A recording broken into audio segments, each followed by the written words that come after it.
double toil and trouble. Some topics discussed may make people uncomfortable. For fair is foul and foul is fair. On this podcast, we will definitely swear. A lot. Now round the cauldron go, trigger warnings listed in the notes below. Thrice and once the hedge pig whined, the cocktails cry, it's time, it's time. By the pricking of my thumbs, something wicked this way comes. Maiden, mother, crone. Plot twist, we're all the crone. The stories aren't all made up and the points don't matter. Welcome listeners to The Weird Sisters, a podcast about the blurst and bizarre and all the things you were happier not knowing about. Hi team. Hello. Hello, Hi. Coven of, I don't know, things. Stuff and things. Stuff and things. But that is a very accurate description of what we are. Hello, listeners. We are the Weird Sisters with a special addition to us this week of La/Lauren, who is one of our university mates. Indeed. Yes. Welcome back. Woohoo! You said it on a podcast, it has to be true forever. Exactly. That is right. Otherwise, someone's going to find you one day and be like, you're a fucking liar. Check your sources. We are Sans Lacey this week. She is still in hospital. Still recovering. Still Sweet thing. recovering. She's had surgery on her spine. Very metal, very cool. Chewy bubblegum spine bit. Indeed. Photos on Instagram. Check it out. At Weird Sisters Podcast. Yeah. But I am Laura. And I don't know what I am, so that's the best you're getting this week. Yay! My name is Tay, and I am a mysterious man-eater from the swamp. Ooh. I like that. That's nice. I'm Lauren, and I'm a reanimated bogman. That's actually very good. Very nice. What have you guys been doing? Not much, really. Been still slaving over that D&D campaign I'm trying to write you guys. Yeah, We'll get there. Yeah. It's It's very much on its way. she coming. Yeah. What about you? I just finished watching The Witcher. Oh, how good is it? Oh, it was good. Oh, It good was roll. very nice. Toss a coin to Your your Witcher. Also been struggling to breathe outside. How's that? Yeah, for you bush guys? fires are still raging. Still raging, dude. Still a big thing. It is very smoky today. Yeah, I almost lost my way here. Yeah, it's bad. It's quite scary. Yes. I could slip a Silent Hill joke in there, but I'm not going to. Yeah. Yeah. Hmm. Well, this week we have 3 stories for you on man-eaters. Yes, we do. I'm so fucking hyped for this episode!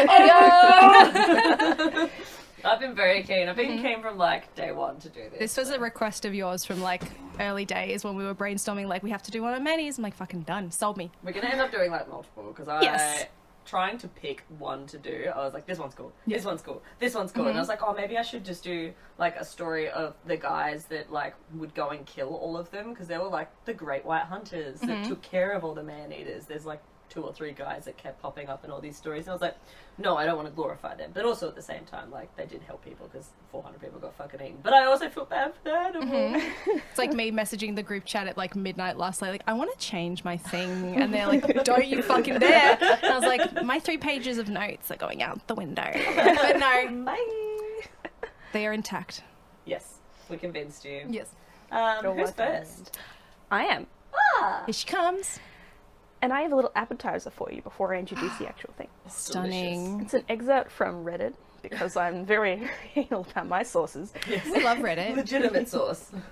It was a post by Science Guy Jim on Ask Reddit. It was, when I was in high school, I was doing a rotation in an ER as a student in HOSA. Very large women came in with chest pains. While trying to get the God. pads on her, the smell was intense. They decided to clean her up and went to put a pad under one of her breasts. When they lifted it, the smell knocked us back. There was a discolored scab, and when the doctor washed it, it came off, and roaches started flowing out of a hole in her body under her breast. What the fuck? I knew it was this story because I've read this story so many times. I thought it was gonna be like the swamp story, the swamps of... No. Oh, Dagobah. that's the one. That's the one. Holy shit, I don't think I've heard this one. Fucking hell. Apparently, Skittery critters. an egg had been laid in a fold of skin, and when they hatch, they had just started eating their way into her. Okay, so you've come in with a bang. Cheers. Yeah. What I'm Just hit the talking ground about running. today is bugs that eat you. Yes. Sick. Yes. Okay. These are the ones that you don't want snacking on you. Like, not the face mites, you know, the ones that help us and do stuff for us. These are the ones that should not be there. I find it Cockroaches. funny when people get freaked out by the little face mites. I think they're cute. Like the eyelash ones. Yeah, I'm like, that's cool. I don't know they're there. I can't feel or see them. That's sick. I'm into it. Yeah. I'm a family. Basically gods. I give life. Yeah. I'm into it a little less now that I've done all this research about bugs on In all people. fair. So, cockroaches, flies, bedbugs, beetles, ticks, spiders, and assassin bugs, among many others, have been found in people's ears and noses. Oh, No. I saw a gif the other day of a spider coming out of someone's ear when they flushed it with water and it fucking... It was too big. It looked too big to fit in an ear. Yeah, that's what they all are, because they all come out, and you're just like, well, that shouldn't be in there, but they somehow just wiggle on in there. Oh, I don't like it. Ew. No, I've got an itchy ear. I I'm want not to into it. scream. Oh, every so often when I was doing this, I took my headphones off, just like trying to just make sure there's nothing in there. Yep, okay.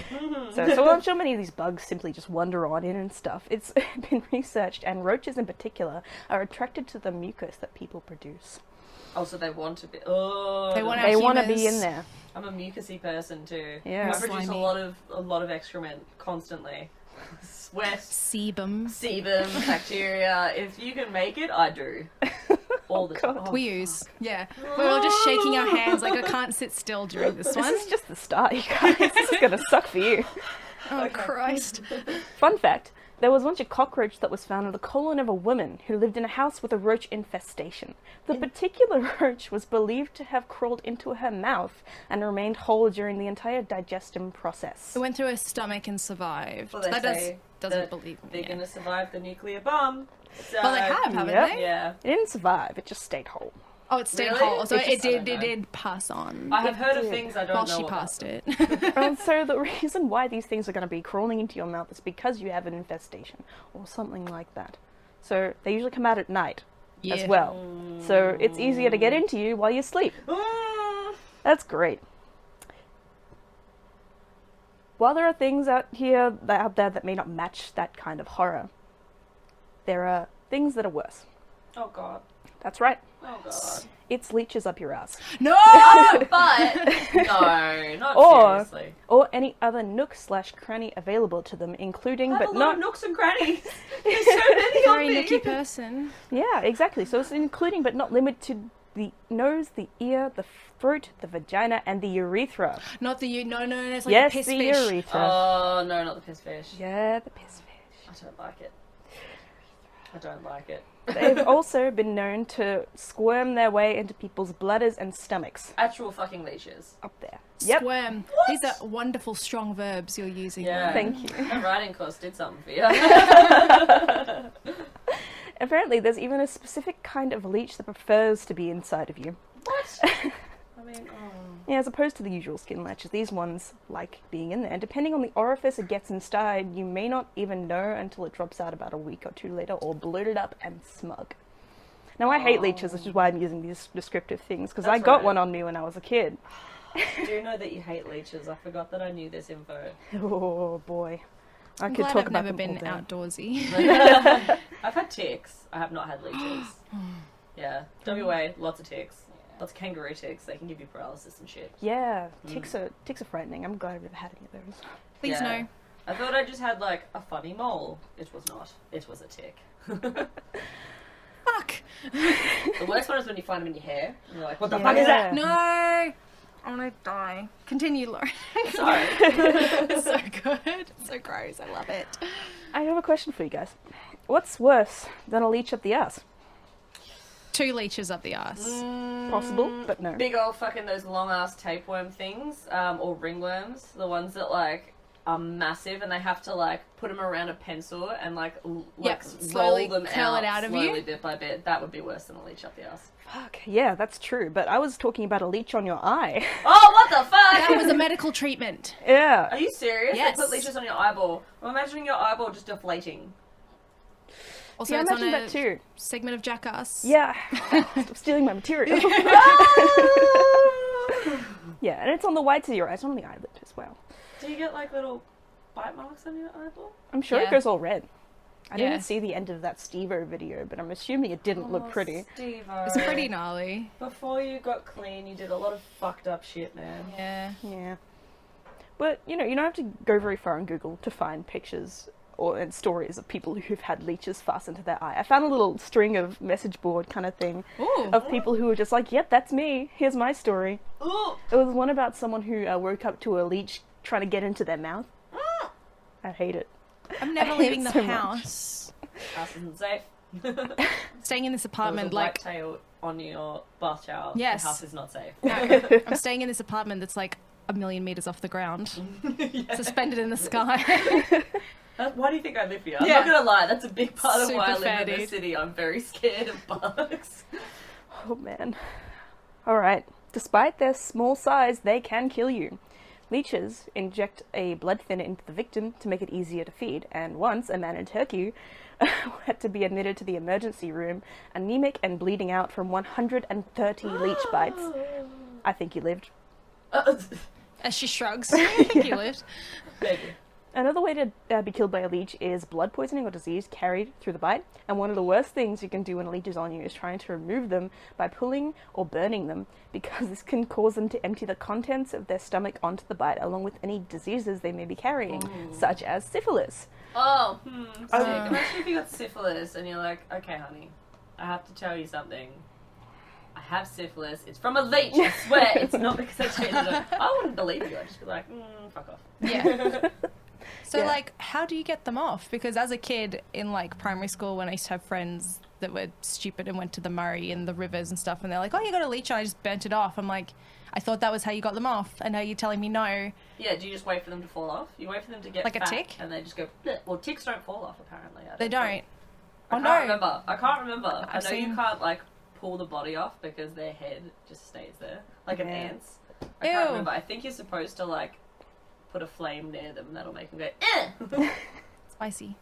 Yeah, because that's actually, I'll answer your question in a bit, but when I first got a leech on me, actually it might have been the only time, because I'm sure I repressed the others, but the first time I got a leech on me was, I was out in the forest and stuff with some other kids and stuff, and I saw this thing doing you know how leeches move? They go from one end of them and they just arch over, and then they take the Yes. other end and just... Oh, really? It Yeah. was going across the tops of my toes. Because I was wearing sandals and shit, and then it fastened onto me, and I was like, oh, what the fuck, I'm 6, what do I do? Yeah. And I called to one of the older kids, and I was like, guys, there's something on me. I don't know what it is. And she just turned around, she's like, ew, a worm, and then she just kept on moving. You would have died. Get She in don't horror give a movie shit. instantly. You would have died so quickly. You'd have been the kid at the start of the film, like in Jurassic Park and shit, that just literally was like, oh, cute dino, and then he gets fucking eaten. You're the cold open death. Oh, Yes. I'm so glad. But the That's thing right, is, Jen. the thing is, I bring it up because when they finally, you know, started paying attention to it, we'd finally gotten home and stuff, and the nearest guy with a lighter, he's just like, oh, she'll be right. Classic Brought it close, Australian. it fucked off, but you know, I may have had syphilis this entire time. Well, shit. We've shared drink bottles. You're We've welcome. shared jugs of beer. We have many a joke. Yeah, but basically, how you get them off is you get a knife, or the edge of your fingernail, or like a credit card, anything flat, and you just Pry it over. pry it off. Oh, okay. Oh. It's just the I safest couldn't do it way. when I have very long fingernails. I could probably do it, but I don't want to. I don't want to think about it. I reckon I could. I have recently had to start learning how to put in contacts, and with long fucking nails, like, that's a trip. It's a time trying to figure out how to get them in and out of your eyeball. And I can touch my eyeball very happily, so I reckon I could probably a little dude off me. You could. Oh, I hate the idea Crap of nails. having long nails going into your eye. We should Well, take a it break. was so fucking annoying because, like, I googled it because I'm like, I don't know how to do this. I couldn't get them out one night, and I was freaking out. And I was like, I don't know what to do. And I was like, other people have had this problem, surely, because I've seen chicks with like nails longer than my fingers. And there's this chick that's like, oh yeah, just do this, and like, pop your little eye out instead of like trying to like scooch it with your finger Yeah. down and then pinch it off your eyeball. She's like, just literally put your eye at your lash line on your finger on either of your lash lines and pop it And together in the middle, and it came straight out. I was like, why the Genius. fuck didn't you teach me that, optometrist? I was very mad about it. I'm sorry, I sound very indignant. It's probably just a story that people are like, this is not interesting. There's Like, still salt in this wound. I'm very salty about it. Yeah, but fucking eyes. toes, fingernails. It's going to take me back a bit. I'm sorry. So I've got a little story I found. I've got 2 stories actually in a row. In 1882, a dentist advised a patient to put a leech on his gums to fix a toothache. What followed was the massive swelling of the man's head and chest, and eventually death from blood poisoning. Holy shit! That's a big yikes. And in 1799, when Napoleon's army was travelling across Egypt, they collected water from a stream to drink. Oh, fuck. Soon, the men began to experience coughing, expelling of bloody mucus, vomiting, and, quote, painful stinging in the posterior. Oh! Soon they're having chest pain, throat swelling, hemorrhaging, sleep loss, difficulty swallowing and breathing, and some of them just straight up died. Fuck! Jesus, what a way to go. The chief surgeon inspected the men and found, quote, strange black growths far back in their noses and throats, and when he reached in to poke one, it moved and he realized they were leeches. Because they were so small in the water, the man hadn't noticed what they were drinking, but by then the leeches had bloated up inside of them. And How tiny were they? I wasn't there. Like larvae size? Yeah, I think it might have then been a they'd be larvae. in like a dark, moist, warm area. They just grow, right? Because I did, Well, now I'm terrified because I thought like moving water, you're okay to drink most of the time if you're like stuck in the wilderness. Bear Grylls, what do we do? Yeah, I did find another article about a boy. I think he was in, I think it was in China or something. He just drank from a pond, and he got leech larvae in him, and it just lashed onto his throat. Don't drink from a pond. I mean, like, yeah, there's in a dire situation where there's no water. But like, this is the other thing. Is I have recently heard, I have no idea if this is true, that you shouldn't drink your own piss when you're stuck in the wilderness. Because, like, Bear Grylls used to be like, drink piss as quickly as possible. Because the more you pee out, the less water there is in what's left over, because you're dehydrated. So as soon as you're like, I think I'm lost in the wilderness, start drinking piss. But I heard the other day that maybe you shouldn't. So I don't know. I'm very conflicted, and I have a lot of questions about what the fuck I'm supposed to drink if I'm stuck in the wilderness. Yeah, we gotta know now. Just Yeah. die. Put it on hold, Yeah, everyone. Let's die. just. Fuck it. It's all gonna be bad. Yeah. Well, from here, I have a passage from Robert G. W. Kirk and Neil Pemberton's book Leech, this is a follow-up from the Napoleon thing. The leeches that could be reached with forceps were forcibly removed, and the soldiers were then made to drink vinegar in hope that it would encourage those deeper in the body to detach themselves. Many lives were lost to painful and bloody deaths. Oh, fuck. You had such a lovely grin on your face as you said that. It was really Yeah. funny. I'm very excited about it. I like reading my excerpts. I found a lot. You're just going to hear Hell so yeah. many. Yes, please. I have a little bit of extra material, like a leech called the T-Rex leech, aka the Tyrant King, which was discovered in 2010, which has unusually large teeth but a tiny dick. Really? Yeah. I love that those are the two things about it, that they were like, it's got big teeth, little dick. Yeah, this is a National Geographic article I was reading, and they were just like, this guy's got a tiny dick. Fucking hell. Thanks, National Geographic, you're quickly losing a lot of fucking... Yeah. Oh, God. I also found in my research a video that surfaced online of a man who kept a giant leech as a pet and let it feed on him to survive. I'll show you guys after Ew. it. Oh my god, it's so Isn't good. that what children are? Yeah, he just had a kid, right? I'm sorry, that was mean. No. Well, a good thing is that probably no children are listening to this, unless they were like you when you were children. Yes, that's true. Yeah. Yeah. Hey, we have our warnings. Yep. That's all we can do, right? There's a disclaimer. And yeah, obviously leeches were used for medicinal purposes. Apparently it was called leeching, and then another word kind of like leeching that I couldn't find the pronunciation of, so I'm not going to try. Oh. And doctors were called leeches. Doctors were called leeches. Get your leeches. Get your leeches ready. Ghosts in your blood. Do cocaine about it. Yeah, Put some exactly. leeches on your eye. You'll be Hysteria, fine. have an orgasm. So, the other night I was watching The Mummy, which is the best movie ever made. It is a good movie. What was it, 1999? Was it that late? I thought it was. earlier I than thought that. it was much earlier. But then again, thinking about how old I was when I watched it, I was born in 91. So, it makes sense. I would have been around about 8. Yeah. I just loved it because the main character has my last name, and I'm just like, yeah. Oh, yeah! Ooh. I love Brendan Fraser. Oh, yeah. He's so handsome in that movie, and in George So the good. Jungle. Oh I had my a big God. old crush on him. Stupid monkey man. Also, that movie scared the shit out of me. Not The Mummy did, because of the scarab beetles. There we have it. Yeah. iconic scene where Imhotep's covered in gauze. It's gauze, right? Gauze? Gauze? Gauze. Yeah. Gauze? Yeah, Gauze. and he's Bandage. Bandages. Bandage. Wrappings. If it was like a real mummy, it'd be Bandu. wrappings. It was It's just across wrappings, your yeah. titties. But yeah, when he's like in the sarcophagus and they pour the scarabs over him. And then in the scenes where they're under the skin, working their way up. Yeah. Best So movie good. in One the that world. goes up his fucking to his head. Oh. So good. So gross. I love it. I love it.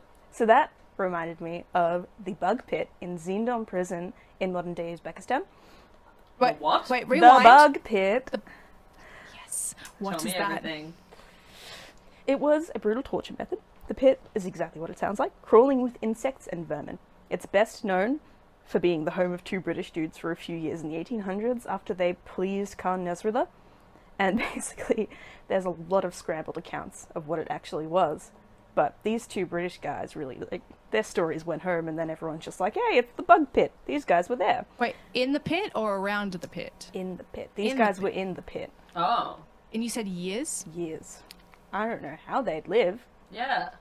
I'm assuming they were taken out every so often because one of the most solid things that I found about this bug pit was that when people were taken out of it, they would just be crawling with lice.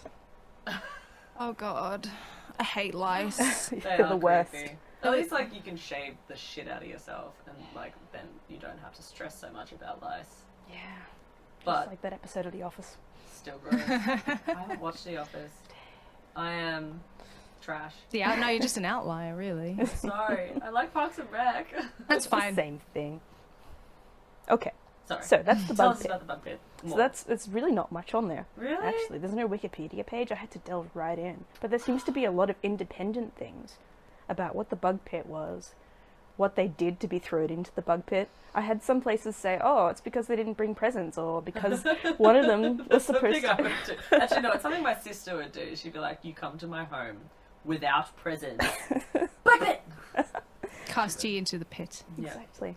And some people said, oh, it's because one of them was supposed to bring a letter and he didn't. And then the guy, the Khan Nasrullah, was just like, well, what the fuck? Where's my letter?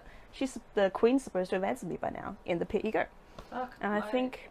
Sorry. No, I was just gonna say, like, my mind conjures images of, like, the worst things for me, which is, like, tarantulas and shit, and, like, spiders and big old millipedes and shit. Assassin beetles. Ooh. Which are the ones that they bite you and then they liquefy like the flesh for eating. Oh, I yeah. think. Yum. Mm. Mm. Like a juice box. Necrosis. I'm into it. Mm. We'll hear about that later. Yay. But now it's time to talk about scaphism, which is, I think that's how you pronounce it. But basically, it was otherwise known as the boats. Why? Because the victim of this special and very alleged torture method would be trapped between two boats, one on top of the other, like a coffin.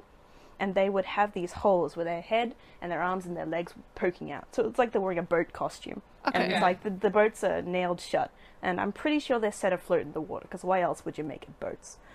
Then they were force-fed milk and honey and slathered in it as well. Oh, here we go. Yeah, they were left in the sun, where the milk and honey would attract bugs, and it would all fester, and they would feast on their flesh. I love it. And there's another detail here, which I think would be best described by Johannes Zonaras, I think, in his work Annals? Annals? Annals, like the annals of time. Mm. Okay. So basically, quote, his belly, distended as it is with milk and honey, throws off liquid excrement and putrefying breed swarms of Hold on, let me start that sentence again. Distended. I love it. So they force feed it to them as well. So they're like Yeah. a nice soupy Gooey. mess Yep, inside. you can eat your way into the creamy center. Creamy filled donut. Yeah, very creamy. Indeed. I'll just move on to the next sentence. But thus the victim lying in the boats, his flesh rotting away in his own filth and devoured by worms, dies in a lingering and horrible death. And I think the amount of time they would spend there was about 17-ish days. Oh my god. It's slow. It's like those where they put a bucket of hungry rats on a guy's stomach. Yeah. But like on steroids. Fuck. I love it. I love it. I've heard of that torture method before, and for some reason, every time my mind's just like, I don't want to lay in my own shit for 17 days. That's the thing that I can't get past. Not getting eaten alive by bugs, which is obviously the worst part. Yeah. It's like, I don't want to lay in my own shit. Ugh. And it's all in the sun too, so you're baking inside the boat. Sunscreen. Oh boy. I think that's the least of your fucking problems. Every time something comes up about someone just being like trapped in sunlight, my skin just shrivels. It's bad being like a very fucking pale loser in Australia where the sun is constant and unyielding. Unyielding. But yeah, I found a lot of fictional stuff because it mostly comes from fiction. I don't think there's much evidence that it actually, because it's supposed to be a Persian torture method, and I'm not sure if there's anything that came straight from there, but in the stories referencing Persia in fiction have said, oh, this was what happened there, and so this is what happening to this guy now. And I found this great story of this great excerpt from a story actually of this guy. He's describing what he's going to do to this other guy who lost a bet or something. He's just like going through all the gory details of what happens when you're in the scaphism tomb kind of thing. And he's just like, some people last for 17 days, but I hope you last for 20. No! It's a big fuck you, isn't it? Yeah, exactly. Like, you just lost a bet. Calm down, dude. Yeah. But yeah, Jesus. there's your bug torture. And now it's time for something that'll really make your skin crawl. Literally. Yeah. Oh. Meiosis is when the body becomes infested with the larvae of a fly. The fly usually looks for dead or necrotic flesh, necrotic meaning almost dead. I'm sure you guys know that. I love that word. I know, isn't it sick? Yeah. But we'll also go for living if they see an opening. Get it? An 'Cause An opening? an opening. Because the three categories that scare the bejesus out of me are nasal, oral, and ophthalmomyces. Fuck. That's the nose, eyes, and ears. Oh. Which is out of order. I meant to say the ears Shoulders, last. Knees and toes, knees and toes. So with oral, which is the ears, the larvae can even get into your brain if they are back far enough. And apparently getting it in your eye is not uncommon. So, like, a lot of things happen in my head right now as I imagine all of this. We're processing. One of them that sort of like fucks me up, and this is something that like I learned a while ago, which I think y'all will appreciate. I don't think I've said before on our sweet podcast. You can survive having bits of your brain fucked up. Yes. So like Yeah. you don't die, but you know in a lot of cases what's going on. So back in New Orleans with Madame LaLaurie, that Yes. fucking crazy lady who had like a house full of slaves that she tortured. When they like busted down the door to the slave quarters, they found a lot of people that had like been like basically tied up and had holes cut into their skulls and a stick inserted, and then she would just stir the shit out of their brains. But they were alive. Jesus. It's like you don't feel it, but you No. know what's going. It's so awful. It Yeah. just fucks me up, and that's always where I go when I hear about something burrowing into your head. Yeah, you can't. Your brain has like no feeling. Yeah. You Yeah. can't feel it, which is buck wild. Like, have you ever seen pictures of people having like open brain surgery? Yeah, Because you they're have to be awake. awake and you have to be doing something that uses your motor skills, so they know if they cut something wrong, you're not fucked up. Like, there's Yeah. beautiful images of people like playing the violin as like the back of their head is open. It's so wild, and that just reminded me of it. That's bizarre. It's really cool. I love it. I'm sorry. Tell us everything. Have you guys covered the lobotomobile before? No, not yet. Oh, that'd be good. It's a good time. Coming Listen to our soon. episodes. So I'll have a really good case for you guys later, featuring nasal.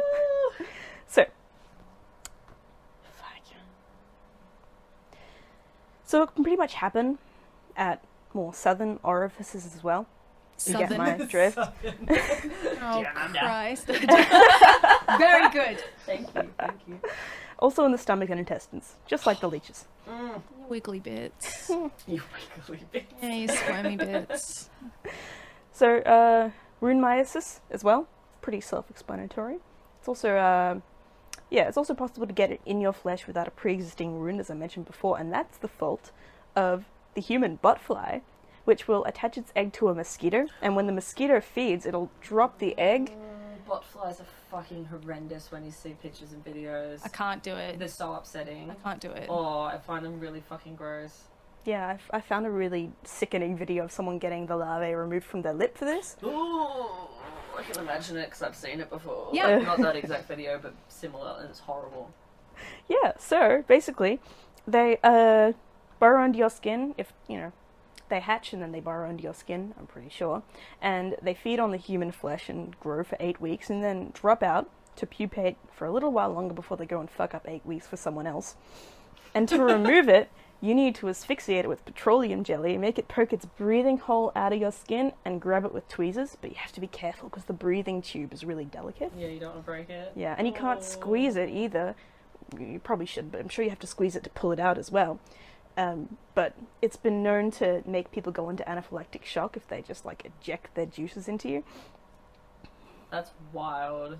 I'm gaping at this because I've seen the videos of those little fuckers poking their head out saying, "Hi, I'm in here," and I'm just like, that's enough for me. And now I know all these other details. I'm like, thank you. I really don't like buttfly larvae. It's the first episode that we've done that I've been like uncomfortably fidgeting in my seat. Yeah, like this is the thing, is like I don't mind descriptions of a lot of types of gore and things like that, but when it comes to like parasites and bodily excrement, that's what fucks me up. It grosses me out. I really don't like it.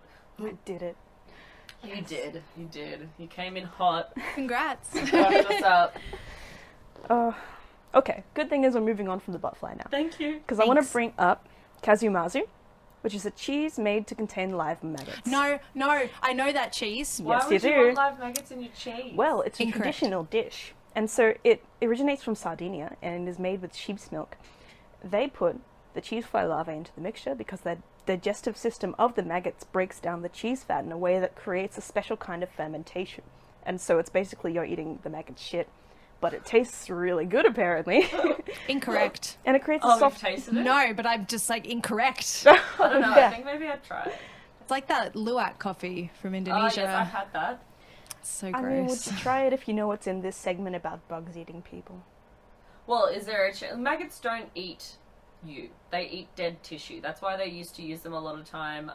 Even like now, they use them where necrosis and things like that's happened, so they can get at the healthy flesh and start healing the healthy flesh. Because they'll only eat dead flesh. Exactly. They won't eat your healthy flesh. So I reckon I'd eat something that's had maggots in it, because there's no concern that the maggots are going to fuck me up on the inside, because it's all healthy and alive. Also, just a side note, I like that You're about to tell me I'm wrong.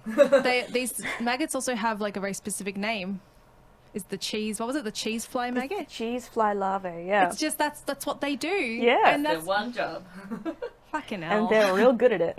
So after they've digested it and gone through all the cheese, because they age the cheese and then they put it outside for the flies to come and lay things in. Yep. I think. Ooh. I'm sure they do it different ways in different places, but basically that's how they make it. And I forgot where I was going with that. Anyway, it creates a soft texture, making the cheese spreadable as well as really wiggly. So, Wiggly. and it's not safe to eat the cheese if the maggots have died because it indicates the cheese has gone bad. Ah. But- So you have to eat it when the cheese is filled with live maggots. Well, actually, if you eat it fresh and you put them into a paper bag, you slide your cracker with the cheese on it into a paper bag, you suffocate them, and then, because they jump, these maggots jump. Nope. They do that? Yeah. I was No gonna, thanks. I'm going to mention that in a little bit, actually. But these maggots can jump up, and they can go for your eye, they can go for anywhere, because if they're disturbed, they're just like, I'm fucking out of here. So, they jump up against the paper bag, and it makes a little bit of sound, and then they stop jumping. You're just like, well, cheese is ready. I need to see some fucking video of this shit. This is wild. What the fuck? Is this cheese illegal? I've heard somewhere. Yes. Oh, so you can't- betcha. Is it illegal everywhere? Or Well, I'll tell you. I'll Yeah. tell you. Ooh. I'll go into what I was going to say next before I forget it. okay. We love derailing. Sorry. I'm sorry. we do. But it leads into it, because it's technically not safe to eat the cheese when the maggots are alive either, because if you don't chew and kill them, they can survive in the digestive system and cause our good old friend myiasis. Ah, I was wrong. They can fuck you up. They can. Don't eat the but fucking cheese. There hasn't been a case since the 50s, because I'm pretty sure that's when they outlawed the selling of it. Oh. So it's been outlawed. People from Sardinia are trying to get it unoutlawed. You're allowed to make it on your farms, and you're not allowed to sell it. No one's allowed to sell it because of those cases from before the 50s. Private cheese only. Yeah, private cheese only. Special cheese. But it's available on the black market with some ridiculous prices, if anyone's interested. I don't know if I am. Maybe. No. I like to eat cheese quite a lot.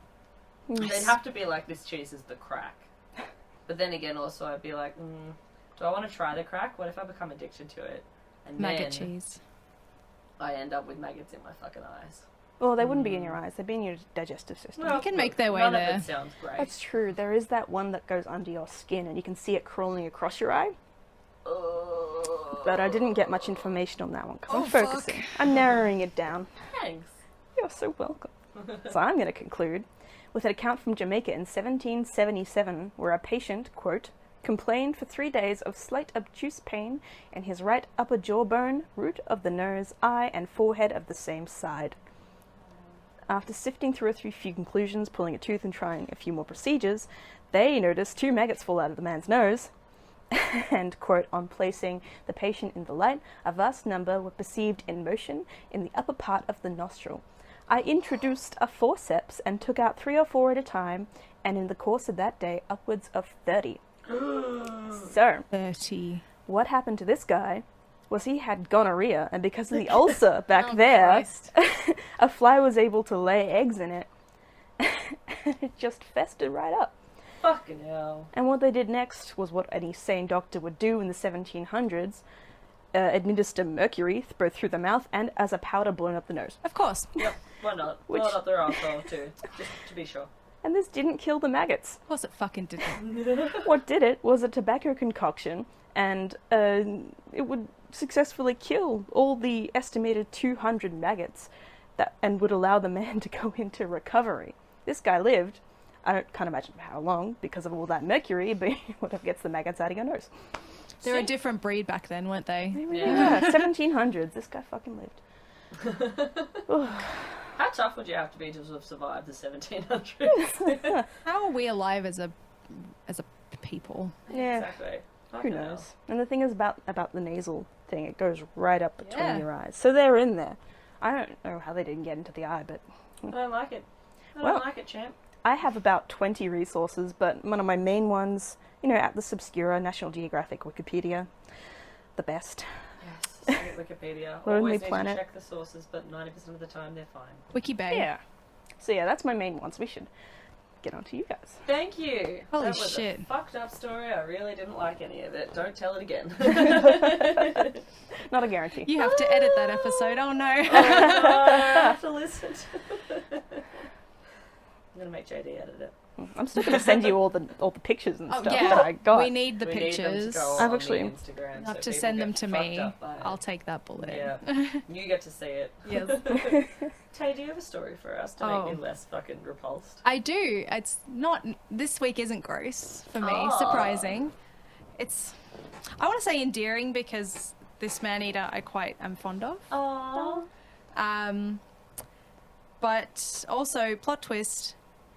There's the specific man eaters I'll be talking about haven't eaten anyone yet. Oh. Interesting. Plot twist. Plot twist. So, let me start my tale. Drug lord Pablo Escobar was killed in a firefight with Colombian authorities in 1993. Once the most wealthy criminal in history, Escobar left behind a fortune and an estate brimming with strange and exotic treasures. Ooh. This dude had a zoo. This dude had his own personal zoo. Like a literal one? Yeah. Oh. So it contained rhinos, giraffes, elephants, large cats, beautiful birds, and a harem of 4 exceptionally large hippos. Oh, that's really nice. Yeah. To be fair, if I was rich as fuck and not governed by many laws, which he was not, I too would fucking have a zoo. I would Yeah. totally have a zoo. I'd be like, I don't know what else to spend my money on. I want a fucking lion. Isn't this also the same person that like burned hundreds of dollars to keep his daughter warm when she complained of being cold? Yeah, I think so, Burned yeah. literal money, like actual fucking cash. Dude, 'Cause he was like, loaded. "Meh." Oh my god. Yeah, he was so much money. Fucking like the cartel when you think of like drug cartels. Pablo Yeah. Escobar. There was a fact I learned a long time ago that I can't remember that just like blew my mind that sort of illustrated how much money he had, and I'm very disappointed I can't tell you what it is. I'm sorry I interrupted you to tell you that I don't know something. That is fine. So after his death, the Colombian government sold Escobar's menagerie to various zoos. Well, except the hippos. Hippos are pretty aggro. They didn't really know what to do with them, so they just left them in the pond in the backyard. Try to get him out. Nah, I just left him there. What? So we're like, fuck that. And these hippos are still in Colombia, 12,000 kilometers from their natural habitat in Africa. Oh my god. These are the only wild hippos that live outside of Africa. Oh, It's so shit. sad. Yes. And they have multiplied from 4 to over 50. Oh, so they were like... These horny Multiple fuckers, yeah. So yeah, there's normally, I believe, hippos will have like, it's kind of like lions. I think they have like one big old bull, and then they have like a bunch of ladies. Mhm. Oh, Yeah. a harem, literally. Their presence in rural Colombia is a threat to locals. Frequently, they escape from their conservation park, which is just like a fence they've put around Pablo Escobar's estate to keep them in. And it's now like a place you can visit. It's like a theme park, almost. Okay. Like it's an attraction. It's like Pablo Escobar's estate, and there's all the fucking hippos. Fuck Yeah. yeah, I'd go. I like you want to go really bad. Yeah. So they just wander for like kilometers away. Like some of them have escaped into streams and like broken off into their own little harems and stuff. Oh How my many god. fucking hippos are we talking now? So there's like, when the article I read, I think was from 2018, and that was like 50. And then I read another one and it was like close to 60, because they breed at like 5 to 8 pups a year. Oh, whoa. Yeah, that's Holy like shit. what the That's amazing. big like clump of them in like the conservation park. That's kind of like their breeding rate. Holy shit. which is one like- hippo will have that many babies a year. I think it was for the pod. Oh, I okay, think. Okay. That's a little bit better. Yeah, but still. I was like, they're like a fucking lot. rabbits. Jesus Yeah. Christ. Yeah, so many of the threats these guys have in Africa isn't really present in Colombia. The ecosystem. Introduced species. Yeah. So the ecosystem is perfect for them to like mate and multiply, and the government has no idea what to fucking do. Oh my god. Like, Yeah. I don't want them to kill the hippos because that's sad, but it seems like probably the only fucking option after Yeah. a while. They're dangerous as fuck. So they only have the resources to castrate one hippo per year. It costs too much money, and then Oh my the God. breeding rate is like about 5 to 8 are born yearly. So like they'll knock one off, and then like 5. It's like a hydra. 5 more take its place. 5 more dicks. Yeah. Oh fuck, it's so funny. But like again with the ecosystem, like there's an argument on like a Nat Geo article I read that argued that like it's not bad for the environment because it's like the introduction of like old school megafauna. Oh. And it's like, and it's kind of funny because like the hippos will be in the water and they will like, they shit in the water. So like they're like creating a different balance in the water systems, and like the way they, because they're so big and heavy, when they move it makes the water currents change, and like certain fish are thriving and others are dying, and it's like the natural order of things is out of whack, but at the same time it's kind of not. That's very interesting. Yeah. Holy shit. It's really cool. I got really deep good in this. take, Yeah. That's really interesting. I've never thought about it that way before. But essentially they are an invasive species. Just weird to think about because you think of invasive species as like rabbits or birds, I think really small, that just like, again, like multipliers. Yeah. These things are just like brick shit houses. They're huge, dude. Extermination isn't really an option. There was one bull that was shot named Pepe. Like he had a name. And then the public outcry was like, what the fuck are you doing? Don't shoot the hippo. Because there's a picture of him like with all the people that like, they got him. Yeah. And it's grim because like hunting trophy photos I find are very grim, Yes. but it is also like at the same time it's like there's people that live near this estate that like they just get into the villages and they just barrel through, and like people don't know like what you can't, once you're between a hippo and a hard blaze, like you're fucked. Yeah. A lot of people in Yes. Africa as well. They're very dangerous Oh, yeah. animals. We will get to that. Ooh. But yeah, they can't exterminate them, and they just keep breeding in Pablo's backyard, basically. So they're naturally like super aggressive, considered the deadliest mammal on Earth. Wow, really? Or Yeah. one of, but mostly I Yeah. would say they're fucking terrifying. Seeing what they can do to a watermelon, I can imagine a person's head there. I did watch that video in my research. Oh. More humans are killed by hippos than any other animal in Africa. Around 500 deaths reported annually. Except Oh my mosquitoes. God. Yes. Bzz, bzz. Just a little throwback to our last segment. Yeah, you have it. Watch out for them butterflies. Oh. And though Pablo went through life unscathed by his pets, some weren't so lucky. Oh. Oh. Yeah, so... Yeah, because he was probably standing at the top of a fucking embankment looking Yes. down at him while he's like, go feed him. Yeah, just throw something into the lake. But Marius, I want to say Els, a South African farmer, was killed by his pet hippo Humphrey in 2011. His Oh. hippo. It was his hippo. Yeah, this guy in South Africa is a different dude. It's his pet hippo, Humphrey. Marius had raised Humphrey since he was 5 months old and claimed to have a bond with the most dangerous animal in Africa.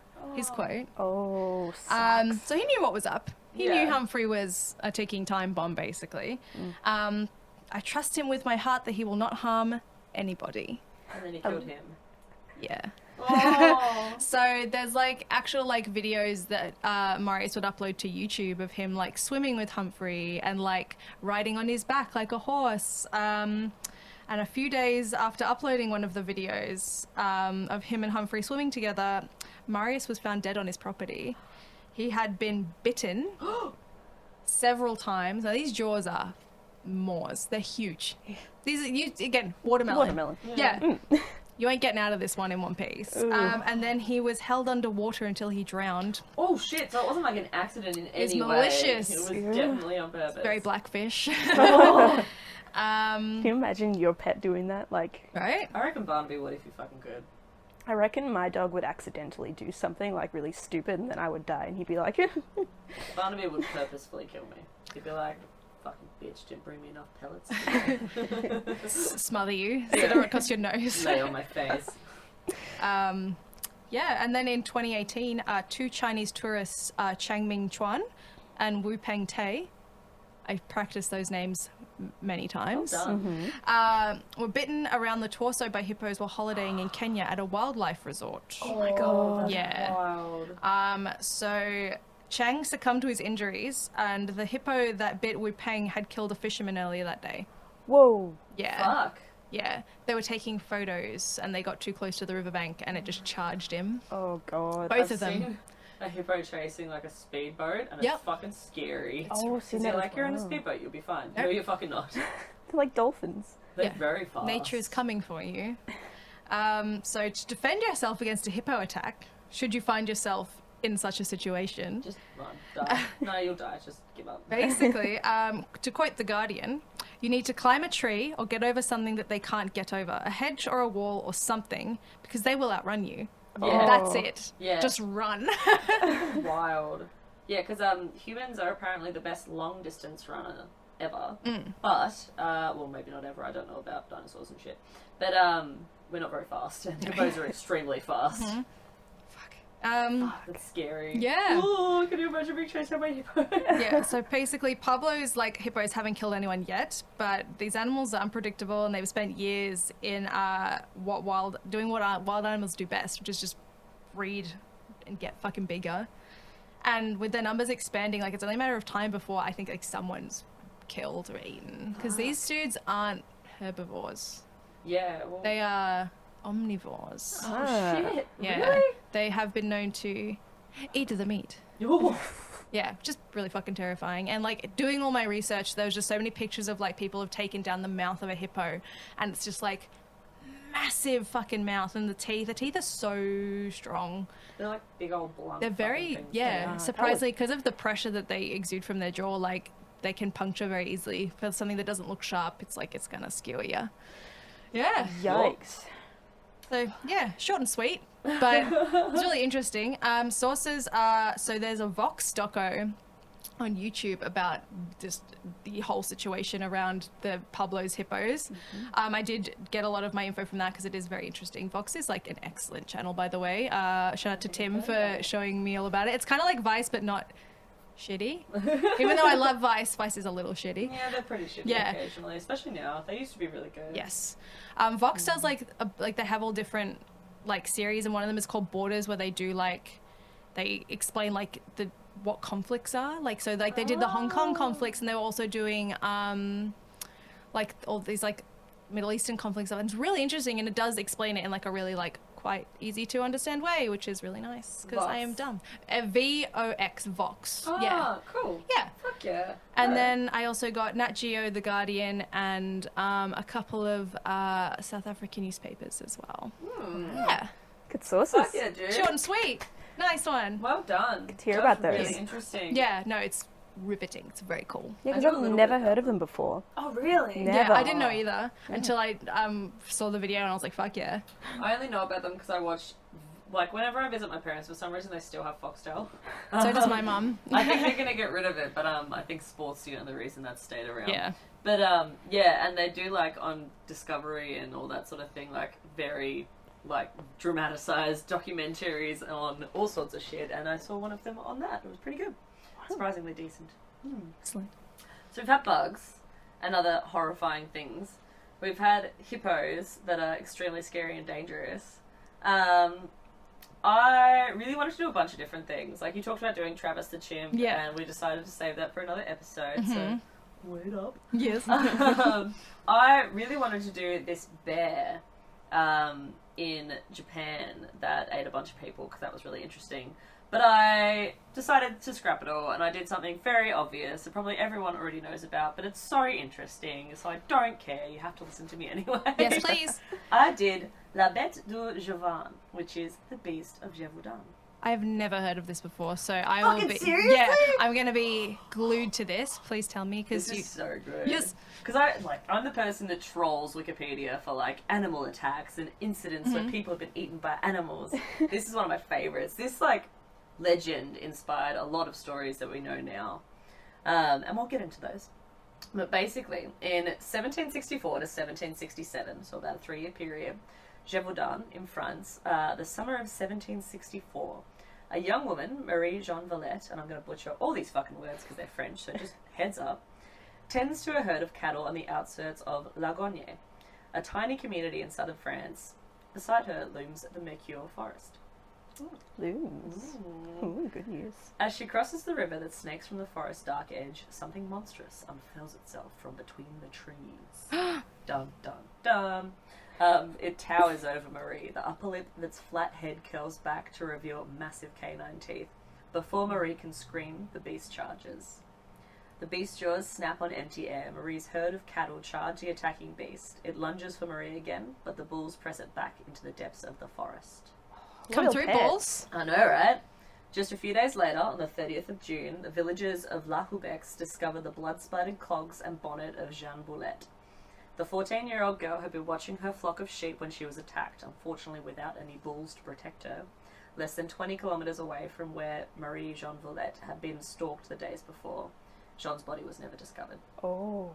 The two attacks were frightening but not unusual. Europe had long waged war against the grey wolves, considered to be an enemy of man and worse than the lowest form of pets, for the livestock and people lost to starving packs. France held both of Europe's highest wolf population, or wild wolf population, was about 10,000 to 15,000 at the time, estimated, and one of the highest rural population densities, so attacks on humans were just part of life. But the Beast of Gévaudan was different. So a month after Jeanne Boulette disappeared, a 15-year-old girl was viciously attacked in Ouille-Laurent, just a few hours' walk from Les Hubacs and La Lagonnière. She survived just long enough to describe the horrible beast that attacked her. Huge, red-striped, monstrous. Red stripes. Yeah. Goes faster. So interesting. Racing stripes. So a pattern began to emerge. Lone workers, particularly women and children, disappeared. Their remains were later discovered partially devoured. In many instances, the victims seemed to experience incredibly violent trauma to the head and neck. Bodies were found with throats torn out and heads gnawed off entirely, often with no other damage done to the body. What? I know. So, like, skulls were just fucking gone. And in at least one instance, a skull was found cracked open entirely like a nut. Oh my Ooh. god. You have to have extremely strong jaw strength to be able to crack a human skull because the fontanelles that grow together and shit. It's really fucking hard. Like a nut. Oh my god. Yup. It's really Just cool. like bodies missing heads, totally chewed off. And a lot of the time, like, they had throats torn out and just weren't eaten. They were just, yeah, literally a wild animal attacked the throat and fucking bailed. But A there was sport. no one that saw it happen or anything. It's not like it was scared off. They were just fucking killed. So the frequency of the attacks sounds incredible. In a period of 3 years, up to 300 attacks occurred in the region of about 80 to 90 kilometres, so fucking tiny area. 98 of them were partially devoured. 113 people were killed, according to a 1987 study. But other studies conclude that it may have been 200 to 300 victims, like, killed. Ow. Yeah. Massive. So descriptions from those lucky enough to have survived the attacks were horrific. It was a huge creature, big as a bull, with a large, flat, dog-like head, small straight ears, a wide chest, a very large mouth, sporting massive canines. It was reddish in colour, with a streak of black along its spine, a weirdly thin tasseled tail. It could carry off human adults with ease and leap 9 metres. The print of its paw was 16 centimetres long. Ooh. Most frightening of all, the beast seemed to completely ignore livestock in favour of humans. It didn't go for any animals. Holy shit. No 'Cause one that's reported losing any either. always Got a follows taste. with these kinds of like legends, like, oh, all of my livestock were dead. Nope. It's like, for your kid. no. Fuck. Yeah, it's wild.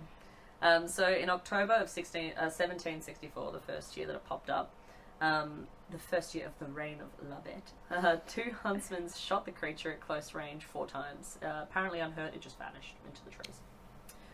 So this apparent imperviousness to bullets and unusual proclivity for human flesh began to foster an element of hysteria among the people of France.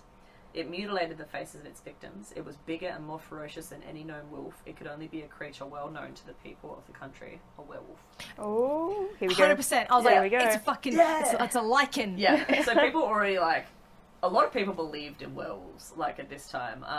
Mainly peasantry, but, like, a lot of noble people still believed in it. A lot of them were like, it's not fashionable anymore. Like, the world was slowly starting to get explained. But, yeah, like, it was still a regular thing. And the werewolf in these tales were people that chose to become a wolf. It wasn't someone that was, like, bitten and became one. It was someone that, like, wore a skin of a wolf and then drank from the paw of a wolf friend at midnight on a full moon and shit like that. So there was, like, very concrete legends that people were like, yep, it's a fucking werewolf. So Gévaudan itself was a place that was still shrouded in mystery and fairy tale. This is a quote from J. Smith, who wrote this book called Monsters of Gévaudan, The Making of a Beast. I read part of it that you can read online. I really want to read the rest. So Gévaudan had a reputation of being a remote, isolated backwater where the forces of nature had not been full tamed, where forests were indeed enchanted. It seemed likely to the French that a monster would lurk in the mountains surrounding Gévaudan. So on January 12th of the next year, Jacques Portefeuille, a young boy guarding cattle with a group of 7 other children, managed to drive off the beast with homemade bayonets when it attacked an 8-year-old boy. The incident was eventually relayed to King Louis XV, who awarded 300 livres to Portefeuille and another 350 livres, which is the currency of the time. Okay, good, because Yeah. I was Yeah. like, pardon? Just chicken livers. Okay, that's what I thought too. I was like, livers? No.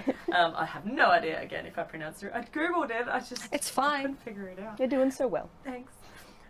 So yeah, another 350 should be shared between the other children. He was so impressed with Portefeuille's bravery that he ordered that the child be educated at the expense of the state. Following this, Louis decreed that the French state would find and kill the beast. Meanwhile, the French peasantry continued to work the land around their homes. Though the fear of the beast was strong enough to have them tending their flocks in groups, fear of starvation prevented them from doing much else. The 7 Years' War had just ended. Don't know if you guys know what that is. It's ringing a bell. Was it Yeah. a war that lasted like 7 years? Or so? Got it in what? No, so like it was a global war. It's like one of the very early global wars where France lost their supremacy in Europe. It was like basically the Kingdom of Great Britain versus like the Kingdom of Prussia and France and all this sort of thing. And at that time, before then, France was like #1 in Europe and Big like superpower. yeah, everyone wanted to be French and all this bullshit. But then like they lost like a bunch of humiliating defeats during this war, so it wasn't doing too well. They weren't very happy. Their overseas empire was lost and the economy sucked. Oh, now they got a Just like, werewolf. boop. Yeah, exactly. Like they, at that point, I think they had Canada, and then the 7 Years' War came along, and then there was like no more Canada for them. So the people of France had no choice but to continue to work their fields and livestock, because otherwise starvation was imminent. Though the law forbade the lower class from owning guns or swords, an announcement was made permitting all inhabitants to arm themselves. Shit. Yeah, the French, like, peasantry was just under the thumb of nobles at this point, super bad.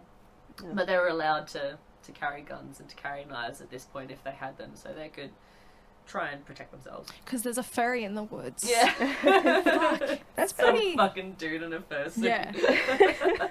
That's wild. I know. Fuck. So efforts to slay the beast slowly started to actually become coordinated. First, Captain Duhamel was sent with his troops to Gévaudan, but he sucked. He did. He used military tactics. He left poison baits. He even had soldiers dressed as peasant women to try and attract it. Be like, woo! Come here, fairy boy. It didn't work. They had 30,000 volunteers and nothing fucking worked. 30,000. Yeah, people were freaking out about this fucking beast. It was a massive, massive thing in France. People all over the country were terrified. And people in the area where it was happening were constantly talking about it, basically. But apparently for Duhamel, the local people failed to cooperate, and he became really frustrated with the incompetence of his guards, and he just didn't do very good. He killed a bunch of wolves, but none of them were proved to be the wolf. So Louis the King sent professional wolf hunting duo Jean-Charles Marc-Antoine Vehemercy Deneval and his son, Jean-Francois. Oh my god, that first thing was one guy? That was one dude's name. I was just fucking Classic. hell. Jeez. And then his son, Jean-Francois. I love saying because it's just so dumb. It's a good name though. I It's know. very good. So they went to kill the beast, where Duhamel had organised hunting parties. The Denevals basically tried to hunt the creature with stealth. So two completely different types. They didn't work together at all. So for 4 months, the Denevals hunted without success. The attacks continued, and locals quickly grew disgusted with the two famed wolf hunters, who continually hid inside, away from the rain and snow and sleet, which they found to be intolerable. It's So precious. It's so precious, and as this story goes on, it's just very interesting to see how this all happened, why it happened, and how two very different classes felt about each other. Because the Denevals and Duval and all that, they're obviously nobility and upper class, and the people that are getting murdered by this beast constantly are just fucking little dudes living in straw huts in the middle. But also, it's you can't arm yourselves until the hysteria got so bad. That's fucked. Yeah, exactly. He's suddenly okay, you can have a knife. A knife. Yeah, a knife. Meanwhile, the decapitated and brutally mauled remains of peasants continue to be found across Gévaudan. A new hunter was sent to replace the cringing Denevals. The king's own gun bearer, Francis Antoine. So Antoine shot and killed a large grey wolf on the 20th of September 1765. It measured 80 centimetres tall, 1.7 metres long, and 60 kilos. Wow. That's not that fucking big. It's pretty big. It's it's not a wolf, for a wolf, though, isn't this it? is the Yeah. thing. I thought it was big. I was like, wow, that sounds big. And then it was for reference, the average wolf is anywhere between 66 to 81 centimetres tall, male and female. So it wasn't even the biggest of that range. Wow. It's 1.2 to 2 metres long. Again, it's not the biggest of that range at 1.7. And they can weigh 30 to 80 kilograms. So again, it's just sort of smack bang in the middle. An average wolf. It's an average fucking wolf. It's kind of big. I don't know how big wolves were in that particular region of France at the time, but they had the biggest wolf population, so and probably not small. But locals basically were like, oh, we've never seen one so big. And survivors verified that the scars on the creature's body were identical to the ones they'd inflicted when defending themselves. So it was stuffed and sent back to Louis in Versailles. I know. And Antoine was hailed as a hero. He stayed back in Gévaudan to hunt down the wolf's female mate and her 2 grown pups. Oh. Yeah, I know. He did manage to get the female and one of the pups. I think the other one, they said they shot it and it ran away and they never found it again. Sequel. Son of the beast. Dun dun dun. Yeah, but basically when they examined the young pup, or not the young pup, but the grown pup, they found that it had these dew claws that meant it might have been a hybrid with a very big kind of dog. So it was really interesting to learn about, but I didn't go too deep because this is very long already. So basically, Antoine received fame, titles, awards, and 9,000 livres. Lots of money. 9,000. I know. Special France man. is just throwing the money around, even though they didn't really seem to fucking have it, considering they just fucking lost a war. So Whatever. extra. So you should Yeah. see the fucking pictures I saw in Versailles, that, because that's where the king lived. Yes. That's his, like, palace and shit. Beautiful. It's fucking insane. It's so beautiful. It's so extra, and yet they shat in corners, but whatever. Yeah. Had fistulas because it's fashionable. Yeah. Was that a French king? Yeah. Same king? I'm not sure. There was a lot of no. Louis. He was the there was- 15th. This guy eventually died, and then the revolution happened not too long after. Good old revolution. Yeah. So, he's the king in Outlander. Anyway, less than 2 months later, the attacks recommenced. So, they didn't fucking get her. 30 people were killed in Eden, at least partially. So, Louis offered no further aid to the people of Gévaudan. He was just like, I'm done with this bullshit. Yeah. Fuck off. Not my problem anymore. Yeah.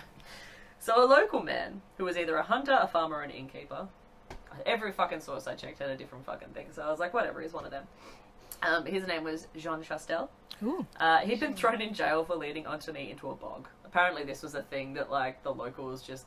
when I said before that they, like, sort of fucked around and were being dicks, they were totally dicks to the nobility. They were like, oh, it's this way, and then walked into a fucking bog. We're like, There's nothing else to fucking do, though. Like, I can't blame them. And the other thing is, like, there's these fucking nobles just wandering into town, like, oh, I'll kill you, wolf. And then just, like... and apparently, like, the area where this happened, Gévaudan, is, like, a volcanic sort of region, which I thought was interesting, because I didn't know France had fucking volcanoes. Apparently No. they did back in the day. And a lot of the, like, houses are constructed from volcanic rock in that region. But yeah, so because of that, like, it's really, like, intense land. It's very mountainous, there's a lot of bogs, there's a lot of very dense forests, so, like, the wolf apparently took advantage of this, or the beast, I should say, took advantage of this. It was constantly disappearing in different ways. Like, it would attack, and then it would disappear, and the people that tried to go and chase it couldn't fucking get through the environment to do it. So when the nobles came along, the locals just fucked with them and were like, it's this way. So I found that very funny. Like, it's just, that's why I want to read this book by that J. Smith guy, because it's just, like, actually, instead of just facts on a page, just brings to life how fucked up this stupid scenario was. Anyway, so Jean Chastel, thrown in prison because he fucking led Antony into a bog. Upon his release, he took part in a hunt on the 19th of June in 1767. On the slopes of Mount Mouchet, Chastel shot and killed a wolf, supposedly with a self-made silver bullet. Oh, silver. Oh, I know. Here we are. So the beast's carcass was open, and it was found to contain human remains. Ooh. Yeah. Well. So it's generally accepted that the beast's terrible reign ended here. The Beast of Gévaudan inspired countless movies, novels, plays, horrifying artistic renderings of the attacks, which I think is super fucking interesting. They're really cool. There's, like, you know, the Wolfman. Yes. By this. It was like the Wolfman movie that was sort of like 2015, I think. That was inspired by the original story, and that was inspired by a play, and before that there were all these fucking, like, stories about it. Basically, a lot of werewolf lore comes from this beast. Amazing. Wow. But Original why? source. Yes, but Dun, why? dun, but Yeah. why? So, wolf attacks were far from unusual. Like, they happened all the fucking time. In the, I think it was the 18th century, something like 10,000 people were killed by wolves. Yeah. Jeez. The Beast of Gévaudan, like 1,000 people each year were regularly killed by wolves in this time. So the Beast of Gévaudan, at its very highest estimation, killed 300 over 3 years. It's not that even fucking big. Like, No. 100 in a year. yeah, bad. exactly. Like, that's not a lot of people to die in a time where everyone's fucking getting attacked and killed by wolves, apparently. That was not a wolf attack. It's all the other illnesses and all the bits and all the this and that. The missing heads, Yes. the cracked skulls. So why were the people of France so terrified by this spate of deaths? Like, it's obviously happening everywhere else. There's stories of, like, a wolf on another part of France that killed and ate 4 people over the space of a couple of days, and they shot her and it was never spoken about again. It's never received this level of notoriety. So 1764 was a weird time. The war had just ended, the 7-Year War, and France was disgraced. It was also the early days of journalism. Oh. Yeah, so maybe like 50 years before is when, like, the first sort of newspapers started to pop up. Louis heavily censored all political news because he just fucking lost a war. He looked shit. It wasn't good. Of course he fucking did. Yeah, so it was forcing newspapers to basically turn to other sources for information and entertainment. One guy, Francois Morenis, began a section he titled Faits divers. It's basically stories about everyday incidences in little villages.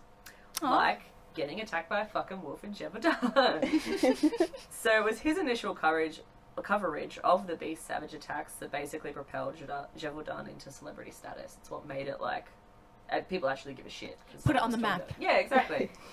The newsmen followed the stories of the beast, reporting deaths and the plights of the peasantry. The instances where villagers managed to fend off the beast attacks were super popular. Like, people really liked hearing about it.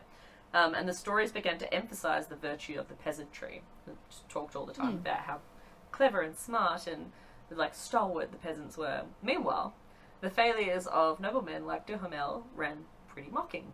And also like the Denevals, who wouldn't go outside in the rain. It's too rainy. Oh, Too chilly. Can't do it. Exactly. And I think that's super interesting because like I didn't think about this at the time, but as I googled it immediately after because I was like, oh, it's really obviously starting to show signs of the unrest that led to the French Revolution, which was only 20 years later.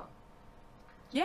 Yeah, so like there's a very obvious class system. Yes. And now it's getting talked about by journalists who are from the lower class a lot of the time, or at least like they're not nobility, because why the fuck would they make a newspaper? Yeah.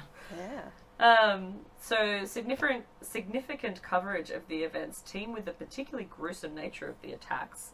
Little tidbit for you. In cases of children being attacked, frequently the reports read insufficient remains for burial. Oh. There's so little left of them. Oh my god, it's I Voldemort. know. It's fucking wild. Fuck. So all of this brought back the superstitious fears of the French peasantry. Journalists reported on a 7-year-old girl's head found in the snow, only identifiable by the colour of eyeballs. Everything else had been eaten away.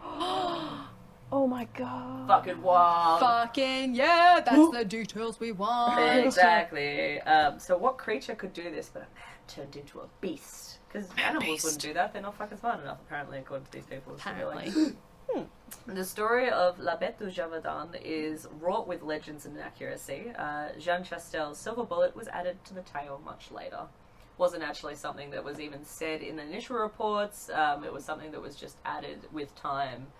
And there's this whole thing, like I went into this fucking wild sort of rabbit hole about how like there was a king that was attempted to be shot with a silver bullet because they thought he was a demon, and if they shot him with the silver bullet it would be what killed him because it was able to do it. It failed miserably, but there's this whole thing about why silver is important throughout history and why it's popped up again and again, because the werewolf legend is older than guns.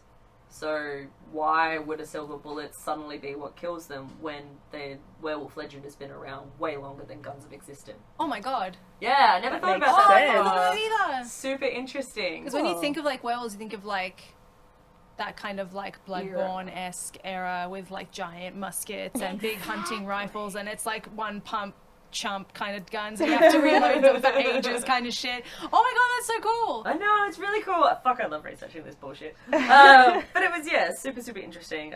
So again, like no silver bullet wasn't a thing. The skin of Antoine's supposedly huge wolf decayed before it even reached Versailles, and Louis ordered it to be destroyed. So was it real? Something killed 300 people in those couple of years. So theories range from hybrid wolves to hyenas to Tasmanian tigers. Oh, yeah, stunning. Super interesting. At the time, animal menageries were really fucking popular with the French nobility. Like, this just shows how ridiculously rich people were. Like, fucking over the top. We're talking about how Fidel Castro just made himself a fucking Pablo. zoo. Pablo. Pablo Escobar, excuse me. Because we're talking about it before. I know. Pablo Escobar had his own fucking zoo. People did that for like hundreds of years. It's just like, Yeah. I'm rich, what do I want? An animal that doesn't belong here. Yeah, because originally when I heard the description, I was like, oh yeah, tiger, obviously. Yeah, That's what like it is. the But stripes and shit. yeah. Well. It sounds exactly like the artistic rendition of Diego from Ice Age. Yeah. Well, you may have hit the nail on the head.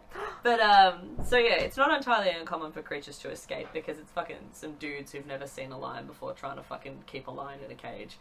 There are two theories that I therefore consider the most likely of all of it. The first one, Gévaudan had a fuck ton of wolves. There are a lot of wolves. There are a lot of wolves killing a lot of fucking people. It wasn't one fucking wolf. The bodies of the killed wolves were probably either altered to suit the stories with cuts and dyes and bullshit like that. But they were still just wolves. Not one, not many, but many of them. Bigger and badder the witnesses made them out to be, the less fearful and more heroic they seemed when they didn't manage to kill them. So, yeah, I think that's probably the most likely, is that, like, it's just a fucking ton of wolves. The news made it seem like a bigger deal than it was, because it really wasn't when you look at the statistics of how many fucking people were dying from wolves anyway. But it was cool. It's cool. And also, like, France is miserable at this time. It needs something to unite against and a beast to slay. And here comes this fucking beast that's perfect for it to put down. Yeah, it's kind of like how, like, the media kind of perpetrates this hyperbole around things. It's like, that's just what happens today, but it's happening way back when. It's very interesting. Exactly. Oh, wow. I mean, looking at what's happening in Australia right now, for example, and everyone hates a certain person in our government. Mm-hmm. That one guy. Yeah. How long before another story pops up before the vote's happening? Yeah. You know, what are we going to be distracted by? Something, I'm sure.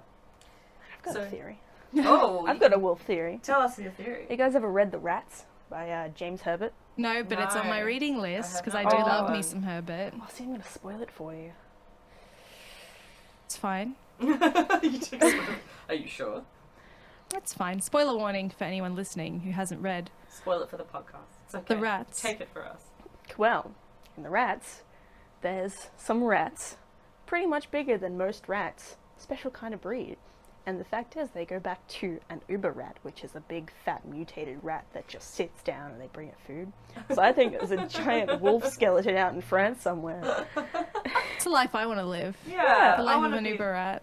big old mutated thing that people feed. The rat queen. Exactly. I am the lizard queen. I like that. That's funny. I'm into it. Well, theory 2, and this is one from Nat Geo. Bless them. Here they are again. So it's a fucking lion. Yeah. Yeah. People knew what lions looked like at the time. They're not fucking dumb. They've seen pictures. But the pictures in paintings of lions are pretty much exclusively big old lush-maned male lions, fully grown. Flat head. Oh. Exactly. So, if you see a lion that you fucking expect to have a giant fucking mane, and it has no fucking mane, what is it? I don't know what it is. I've never beast. seen it before. I've also only ever seen a shitty 18th century picture of a lion, which doesn't even look like a lion. Yeah. You've seen those memes of, like, Yes. what the fucking people in the 17th century thought a cat looked like. Yes. Yeah. It's like, oh. But also you said thin tasseled tail. Yes, exactly. Yeah, so fantastic. this It was is... a fucking cracked. 2 cases cracked. Thank you, we did it. So yeah, the French people didn't know what a subadult male lion or a lioness looked like. Basically, flat head, reddish dark stripe down the back. What Yeah. has a dark stripe down the back? A fucking lion does. They have, like, almost a saddle down its Yes. back of a Their dark haunches. stripe. Hmm. Yep, exactly, which is sort of like part of its mane. It's reddish, makes sense. It's got a flat head. It has a tail with a tassel. It's the size of a bull. Also something I didn't mention, but apparently it was reported to have a roaring bark. Freaked people out. The ability to jump 9 meters. That's Yeah. something a lion can very easily fucking do. Big feet. It's 16 centimeter paw print. Rough tongue that could scrape the flesh from a skull and leave the eyeballs behind. Oh, Fucking shit. lioness. Sold. Dun, Done. dun, dun. It's over. So yeah, that is the Beast of Gévaudan condensed into a very short story. I'm so Wonderful. surprised you hadn't heard that one No, I before. haven't. I loved it. Heather, man. I love Yay! it so much. It Wow. was so much fun to research. Fuck this. Man-eaters are the best. I want to do man-eaters all the time. Dude, we have to do another one because I want to talk about Travis. Yes, Oh. I really want to do this bear. But there's also, like, lionesses and, like, the lions of Savo, or however you fucking say it. The 2 that ate all those people during the train tracks. The big alligator. Yep, Gustav. Yes, Fuck, that's I his love name. Gustav. Big old Nile crocodile. There's so many. Have you guys seen a picture of a liger? Yeah. Yes. So much, like, there's They're this so one big. that's so fat and so, like, it looks like it could be Maybe it was a bull-shaped. liger. I always feel sad for fat animals because I'm like, who Oh, yeah. did this to you? You're not Yeah. meant to be like this. Yeah. I think I get a sudden rush of endorphins. Like, it's so cute. And then I'm like, it's unhealthy and it's dying. Yeah. Because JD's it can't walk. beautiful grandmother had a very fat little dachshund, the little sausage dogs. And she unfortunately passed away a while ago. She's got a new dog after a while, and she keeps saying it's too skinny. I'm like, no, the last one was a roly-poly. You have to stop feeding her. The most Nana thing is to have a pet that is severely overweight. God. My grandmother had a Cavalier dog, and it was like big when she got him because he was like an ex-show dog, so it was much bigger than like the standard Cavalier. Yeah. He was just so fucking big by the end of his sweet, sweet, spoiled life. He was so... You could have rolled him down the hallway. Oh, It was so love it. funny. And, like, just, like, me and Tim were walking down the street yesterday and we saw, like, a very sweet old lady walking her dog, and it was like a little Jack Russell that was obviously like just sidling from side to side because it was so fat, and I was like, it's the most Nana thing. Just yeah, and it's like they have separation issues, and they're really sooky and clingy, and they're just really fat, and they're aggro to everyone else because they are big mama's boys. That's it. Nana pets. Spoiled hitting as the nail, shit. man. I'm worried that I'm going to turn our rabbit into a really fat little boy. I have to be very careful. You sure we're straight. He has snack time. He has snack time. He's, yeah, JD's much better than I am. He's like, I'm giving him less pellets. I'm, no, he looks for more. He is unhappy. There's not enough. He's like, that's how they get fat. I am a nana. I am Nan. Well, thanks, team. This is well done, Hags. one of my faves episodes so far. Excellent. Very good. Lovely. I'm was so so glad gross. that I got a chance to gross you guys out with all that. I saved it. Didn't send anything to the group chat. Just saved it all for this. You did well. It was great. I love learning about it in the flesh. Oh, I'm so excited to show you guys all the pictures afterwards. Yes, we will see those soon. And beautiful segue to our Instagram at Weird Sisters Podcast and Twitter at Weird Sisters Cast. We will post pictures from all of our stories today. Yeah. Listen, share, subscribe. I don't fucking know. What do the kids say now? Like and subscribe. Like and subscribe. We'll see you next ep, fam. Bye. Bye now. Hi guys, just wanted to wish our dear witch sister Lacey get well soon. If you'd like to leave her a get well message, you can find us at Weird Sisters Cast on Twitter and Weird Sisters Podcast on Instagram. But don't leave her too many comments because then she will get too strong and devour Laura and I like the stronger twin in the womb. Yeah, I don't know what else to say. I'm going to have to do this again. We'll retake.